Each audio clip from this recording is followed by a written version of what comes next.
कक्षा 10वीं के सभी विद्यार्थियों, आज अपने ना हिंदी के पेपर का वार्षिक परीक्षा के लिए सेट सी समझेंगे। सेट ए और बी मैंने आपको प्रोवाइड करा दिया है, बढ़िया से कंप्लीट करना, इसी में से अधिकतर आपके प्रश्न फंसेंगे, गारंटेड। ठीक है, मेहनत करो। देखो मेहनत जो बच्चा करेगा ना, सफलता शोर मचाएगी, है ना। नेताजी की मूर्ति पर कौन चश्मा लगाता है? कैप्टन चश्मे वाला। दूध का दूध, पाने का क्या अर्थ है? सही न्याय। साना साना हाथ जोड़ी रचना किसकी है? मधु कांकरिया जी की। 1843 से 1843 तक। युग धारा किसकी रचना है? नागार्जुन की रचना है। ठीक है, और यदि हम बात करें आगे की, तो एक ही शब्द से एक से अधिक बार आवृत्ति हो, एक ही शब्द की एक से अधिक बार आवृत्ति हो, तो वहां कौन सा अलंकार होता है? तो वहां रहता है पुनरोक्ति प्रकाश अलंकार। ठीक है, चलिए आगे बढ़ते हैं और अगला देखते हैं यहां से। ठीक है, पंचवटी जो है, पंचवटी तो समास कौन सा उदाहरण है? यानी कि पंचवटी में कौन सा समास है? तो द्विगु समास है। कौन सा समास है? द्विगु समास का उदाहरण है। कटाओ, कटाओ जो है भारत का स्विट्जरलैंड माना जाता है, तो यहां पर लिख देते हैं अपन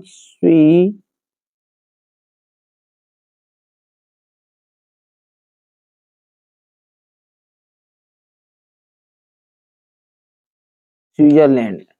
जे शंकर प्रसाद की डिडेस कविता हमारे पाठ्य पुस्तक में संकलित है। जे शंकर प्रसाद की आत्मकथ्य कविता।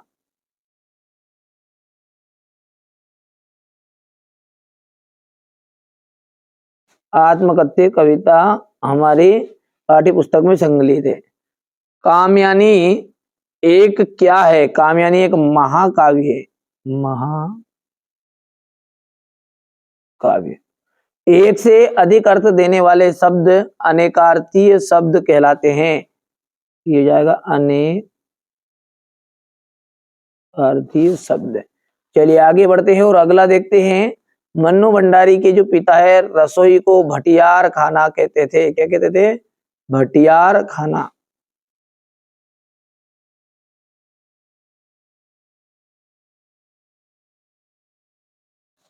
चलिए अगला है आपका यहाँ पर नाटक में। नाटक में क्या होते हैं? कई अंक होते हैं। एक अंक की जो रचना है वो एकांकी कहलाती है। यशपाल, यशपाल का जाएगा लखनवी अंदाज। उल्लू बनाने का जाएगा मूर्ख बनाना। हिरोशिमा अणुबम विस्फोट। तुलसीदास का जाएगा कवितावली। और काव्य की जो आत्मा है इसका जाएगा रस। ठीक है भैया, अब यहां से देखिए क्वेश्चन नंबर जो 6 है, इसको ध्यान से समझिएगा। यथाशक्ति में कौन सा समास है? यथाशक्ति में आपका अव्ययी भाव समास है।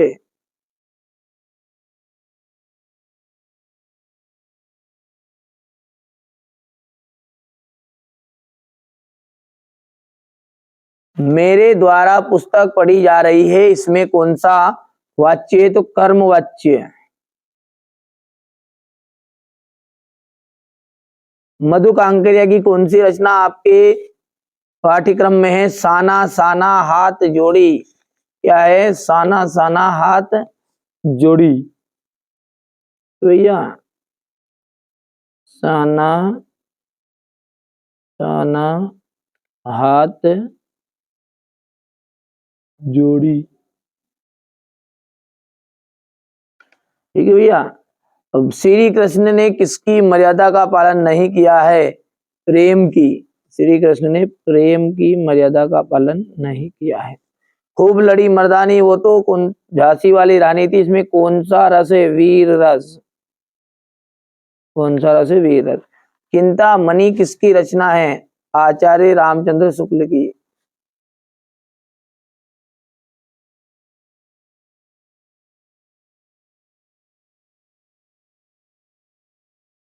शुक्ल की।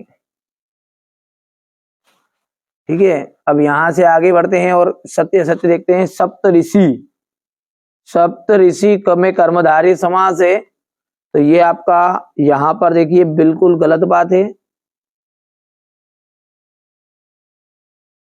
और भोलानाथ के पिताजी के साथ जानदा रहता था, ये बिल्कुल सच्ची बात है आपकी।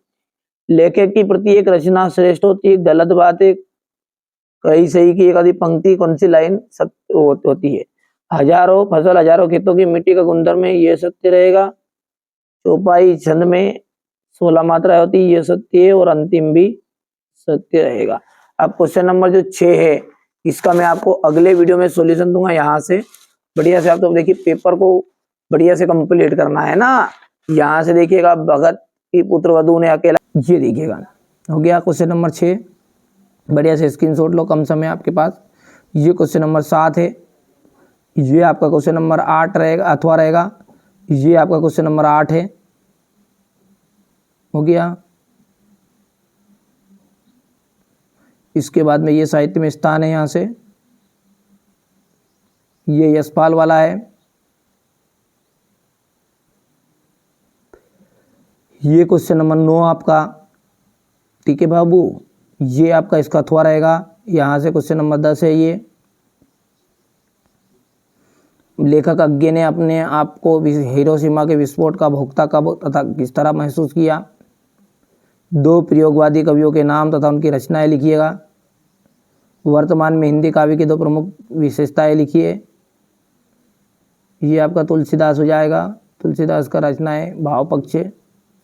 अब भाव पक्ष में केवल 2 होते, भाव पक्ष भक्ति भावना लिख दो, सम्यन्वयवादी कविचार लिख दो, या लोक मंगल का भाव। तीनों में से कोई से भी 2 लिख देना, आप इतने सारे लिखने की जरूरत नहीं। रसों की प्रधानता ये, ठीक है, क्योंकि 2 नंबर का था। एक ऐसे अपने MP बोर्ड में कला पक्ष में भाषा लिख दो, अलंकार लिख दो, बहुत इतनी सी चीज़ें, ठीक है।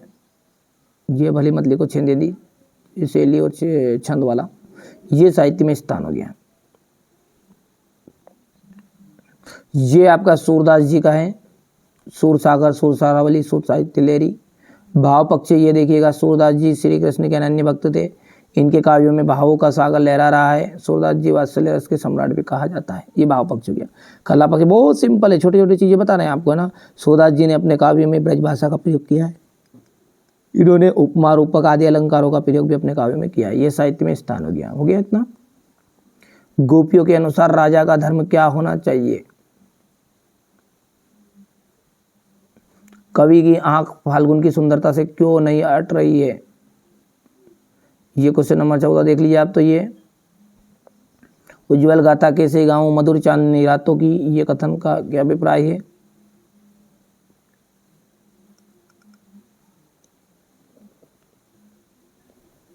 वात्सल्य रस के सम्राट। छंद किसे कहते हैं, कितने प्रकार का होता है। तो ये छंद हो गया, प्रकार हो गया। अन्योक्ति अलंकार की परिभाषा देनी है आपको। ये माली आवत देखकर कलियन करी पुकार, फूले फूले चुन लिए कली हमारी बात। रेखा चित्र और संशय स्मरण में अंतर बताइएगा। गद्य की 4 विधाओं के नाम लिखिए। ये आपका क्वेश्चन नंबर 18 देख सकते हैं यहाँ से।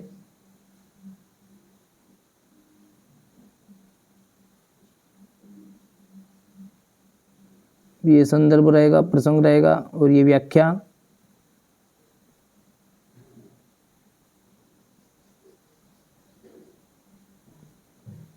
यहाँ से अथवा देखिए, ये संदर्भ है, प्रसंग है,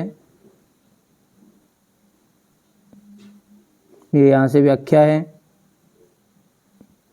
स्वच्छ भारत अभियान पर अनुच्छेद लिखिए।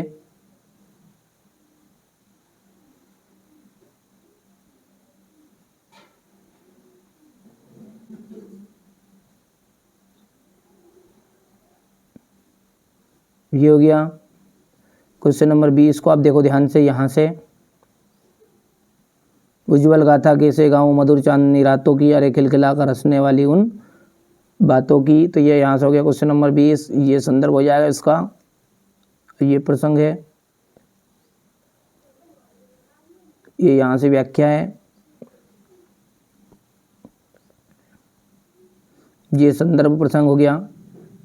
यहाँ से देख सकते हैं आप व्याख्या। ये यहाँ पर देखिए, नगर पालिका के अध्यक्ष को मोहल्ले पर नियमित सफाई का आवेदन है तो लिखिएगा पत्र।